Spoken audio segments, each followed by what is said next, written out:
So, Nancy Holt Tunnels, Great Basin Desert of Utah. These are huge pieces, industrial size, and as you can see the scale from the person walking, they look like they're about twice the size of an average human. These are really nice because they kind of frame the landscape. So here in a minute we have another view, and so if you get to one edge, it's like a circle, and it frames the beautiful landscape of Utah.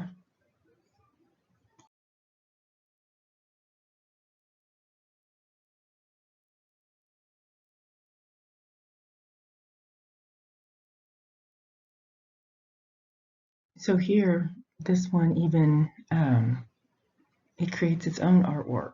A beautiful photograph here, circle within a circle. So this is just another view. A sculpture, of course, can be seen from many different views, and it changes with every angle.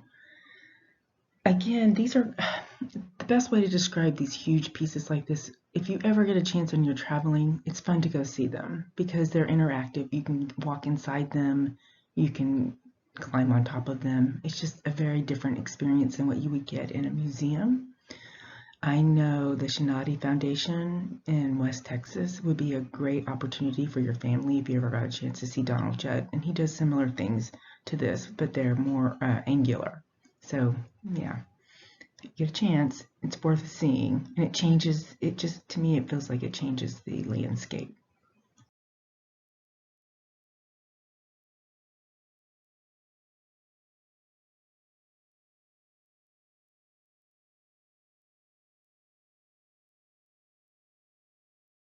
So I have two pictures of Karen McCoy um, sculpture here, and for the life of me, I can't remember what she was doing, but it looks like to me she must have created this artificial pond, and then it's upraised just enough to let the flowers grow in a diamond shape. So it's controlled. You have the oh my God, I can't think, diagonal lines that crisscross each other.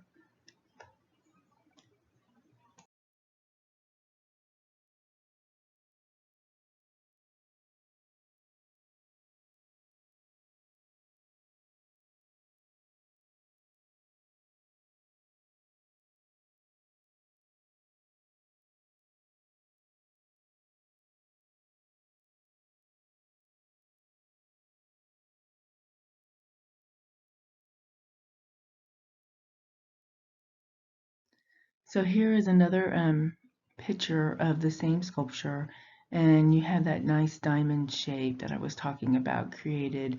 And like I said, I think it's upraised just a little bit to allow the plants to grow, and then down it's sunken in the middle where the water is.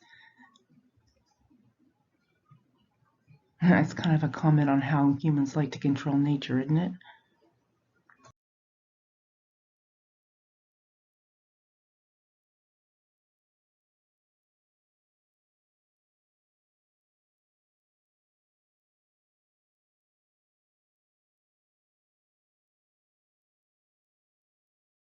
Now we're going to talk about performance art as living sculptures.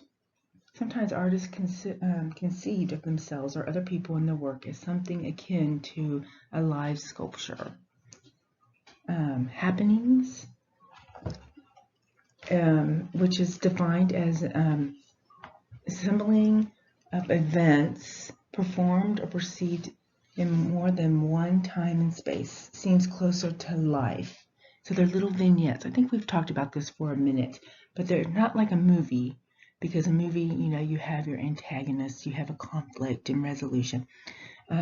Happenings in my mind are just like a moment. They're usually 7 to 8 minutes long. So here, as you can see, the artist got together a group of other artists, and it looks like they put some kind of food or something, I don't know, and everyone is pretending or is eating off of the car. Okay, in this performance, or I would call it a happening, The artists are considering physical space. Physical presence of the body in space becomes a primary concern here, of course. The couple stood less than a foot apart, naked and facing each other, in the main entrance to the gallery. People entering the space had to choose which way to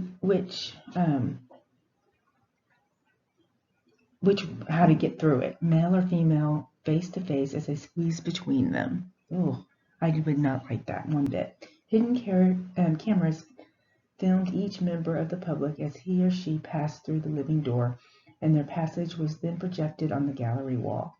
Choosing which body to face, rub against, and literally feel forced each viewer to confront their own attitudes and feelings about sexuality and gender.